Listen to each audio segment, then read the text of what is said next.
What's going on, everybody? This is Chris Classic dropping a car vlog. Hope you guys are having a wonderful day. If nobody tells you today, remember that God loves you, Christ loves you, and I love you as well. Especially dealing with this snow, the Midwest area. I'm definitely dealing with it now on the way to work. So I hope you guys make it safe, or just be safe in general and find refuge in the Lord. Make sure you subscribe to the Taking Home podcast, where I talk about professional wrestling topics. And I also put up my matches as Classic Alpha, a wrestler of 13 years. I just put my most recent match against Jasper Ford from last Saturday, and now that's Wrestling Resolution up. So make sure you watch, comment, and subscribe. I brought back an old move, an old submission, so let me know what you guys think. Make sure you also subscribe to C3 Ultimate Wrestling. That is me and my wife's professional wrestling company. They're going on 6 years strong. Make sure you subscribe there. And if you are in the Midwest area or want to see some great wrestling, come to Dyer, Indiana, February 1st for 15th The Takeover. It's our biggest show to date. Even though I'm not behind a lot of the stuff, still going to be a good show, a big show to celebrate a lot of great wrestlers. Tickets are on sale on Eventbrite. It's going to be an early show too, so you can see 15th The Takeover and also Royal Rumble the same day, a 2-for-1 special. So make sure you get that. So I got to watch Raw on Netflix. I'm assuming that's what we're calling it now. We're not calling it Raw no more. I'm assuming we're calling it Raw on Netflix from now on. So I guess I'll call it that. It's my name Rob, I'm calling Raw on Netflix. But so I watched it while I was cleaning up, and one of the highlights was Penta's debut. A lot of us knew that this was going to happen. Some thought it was going to happen last week on the Raw premiere, but it happened this week in San Jose, California, and I do think that that was a good business call. He's going by Penta. Now, when I first saw him when I watched Lucha Underground. When Lucha Underground was on the El Rey Network, I believe he was Pentagon Jr., then he was like Pentagon Dark, Penta L Zero Middle, Penta L. I know it's a lot of copyrights and all kind of stuff for the name and stuff like that. So him even being called Penta is pretty good. But I was a fan of him then. And then he was getting booked a lot in the more American independent companies and stuff like that, and he started doing a lot of the independent stuff. Now, I know a lot of people be like, nah, it's Lucha, no, it's independence, but he was doing both. He was intertwining both. One of his viral clips is him and Orange Cassidy trading Canadian destroyers off the ropes.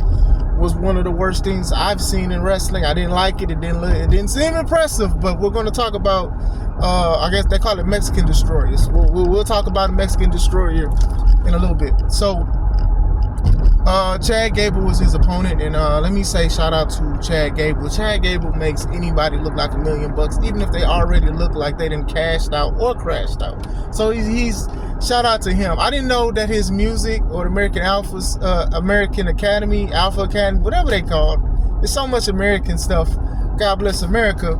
I didn't know that the music was tailored more towards like Kurt Angle, and then people was doing the "You Suck" chants. That works, by the way. I like that. What is it? Alpha Academy? American Alpha? American Made? It's one of them. It's so many A's, man. There's more A's than a report card. But anyway,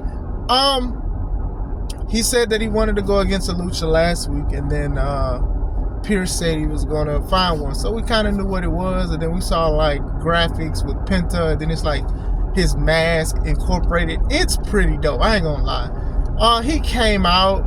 I don't know if it's something with the crowd audio, but it was loud, but it felt like muffled a little bit. And I was like, they don't seem happy. And this is like, he around an area, like that's where they was filming like Lucha Underground. But then when the music stuff come out, the pop and everything, you saw his family, saw his daughter crying. I was like, well, what happened? I don't know. Maybe it's me, but it's not. I'm not saying the crowd wasn't excited, but I don't know if it's something with the mic controls or something. I think that happened like last week. I even seen Punk. I was like, they don't sound that excited. But when the music went off, I don't know. Something with audio, I don't know. But still, he came out. He was himself. He looked good. And when I was looking at the match, I was like, something seems a little off. I was enjoying the match, but something seems a little off. Then it hit me when I was talking to my guys in the chat. He's selling. Now, this is funny because when you see him on Independent, on AEW and stuff, he doesn't really sell. He gets up, like he'll fall and he'll get up. this was a little different. This side of Penta is different, and I loved it. Selling is important in professional wrestling. Selling can make a 5-minute match become a 10-minute match. It could even make it a 15-minute match. And they went for a while. You get what I'm saying? So him selling, and not only that, he did it good. He did it perfectly. Like, Gable targeted his leg. The man was screaming. I like that. You know, a lot of men don't want to scream when it comes to certain things, but if you're in pain, you're in pain. It does a great job with the story that's being sold. It was a small hiccup. I think he tried to like bounce off the bottom rope or whatever. I don't know if it was loose or what, but they went through it. It's just a small thing. I don't think it's something that people was going to hold against them. The stuff was crisp. It was nice. The crowd, this is awesome. They started doing the Zero Miedo thing. They wanted that. They was cheering. They was happy. The moves were great. Gable was great. Targeting the leg the way he did. The German suplexes. Man, those suplexes be looking like slam dunks. The way he just dipped them like a chicken nugget in barbecue sauce or ketchup, whatever your preference is. It's just you know, whatever. Team ketchup, team barbecue. Team barbecue over here. But still, it was good. It was very good. It was very crisp. I enjoyed the match. The crowd enjoyed the match. He did the Mexican Destroyer. He did it one time. And you hear the crowd gasp like, oh my gosh, that is crazy. All it took was one time. And I'm not even just talking about one company. I'm talking about a lot of companies that do these destroyers back and forth and all of that stuff.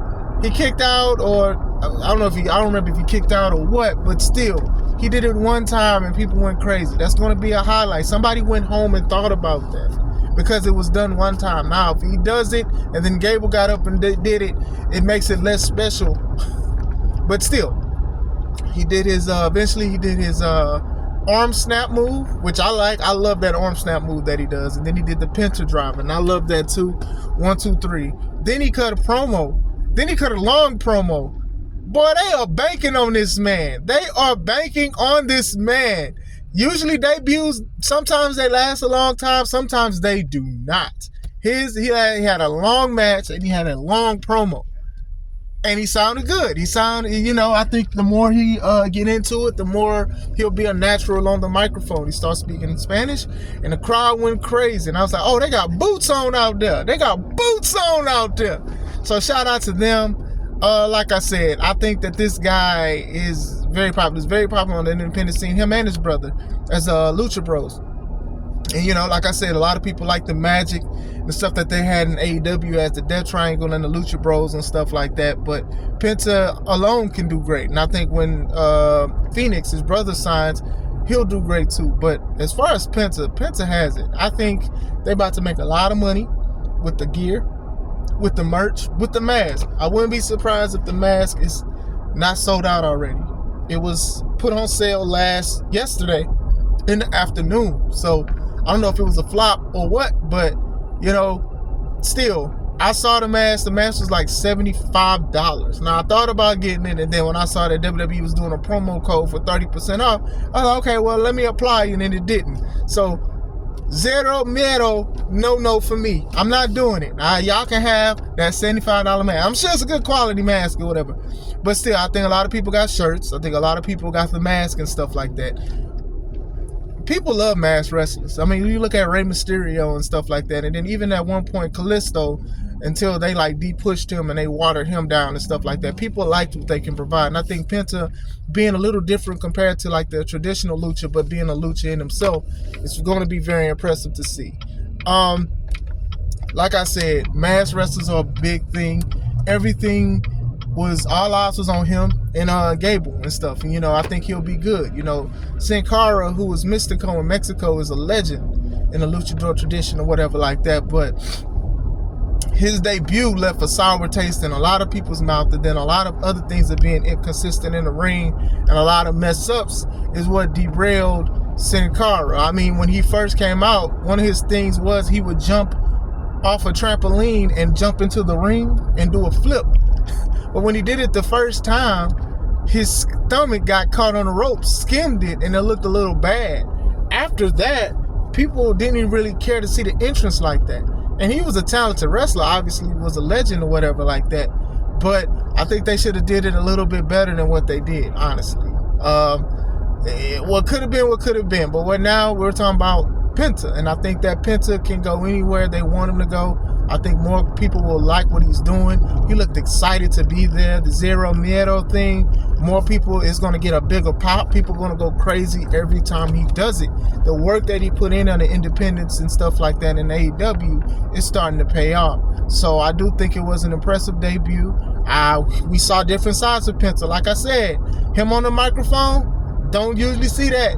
Him having matches where he sells, don't really see it. And he does a great job with that. That's why when some people say they need to go to WWE, that's because WWE will tell them what needs to be done and needs to be polished. Sometimes having creativity and all of that stuff and creating your own character and having your own matches, that's not the best thing and it's not the healthiest thing to do. And honestly, it's true. I think that if Penta would have wanted to do it how he would have did it, it probably would have been different. But shout out to him for listening and being as disciplined and stuff like that, for being a vet in the game, to doing this kind of stuff. Even limping. Come on, man. It's not a lot of people who wrestle when you work a leg or a body part that they limp or hold it like that. Like, come on, man.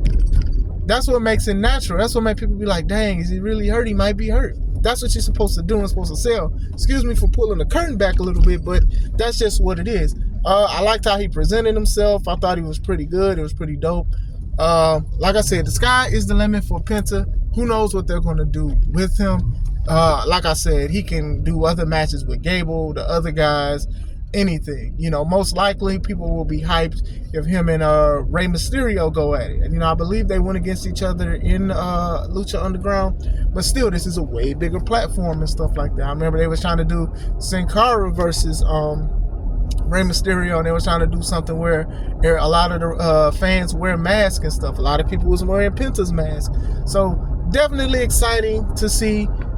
It's definitely good to see a debut where a match that people will probably be talking about for a while. And it's great that it wasn't like a 5 to 6 minute match. You know, I do think under Vince's regime, he wouldn't have had a long match and he wouldn't have had a promo. And like I said, outside of some of the things that he was saying and I didn't understand, he's very happy to be there. And he looks very happy to be there. You know, that's not something that you could just train somebody to just act like that unless you're an actor or whatever like that. To me, it was a natural feeling. Like I said, it honestly warmed my heart to see his family just sitting there crying, looking at him, because they were proud of him. Because regardless of what people say about WWE and stuff like that, that's in people's dreams. And like I said in my video last week about me not wanting to do it, this is what people's end-game and ultimate goal is to be on WWE, because it's the pinnacle, it's the paragon of professional wrestling or whatever like that.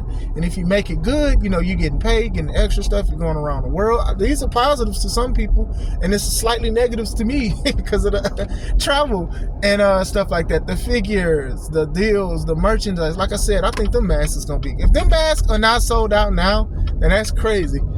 But still.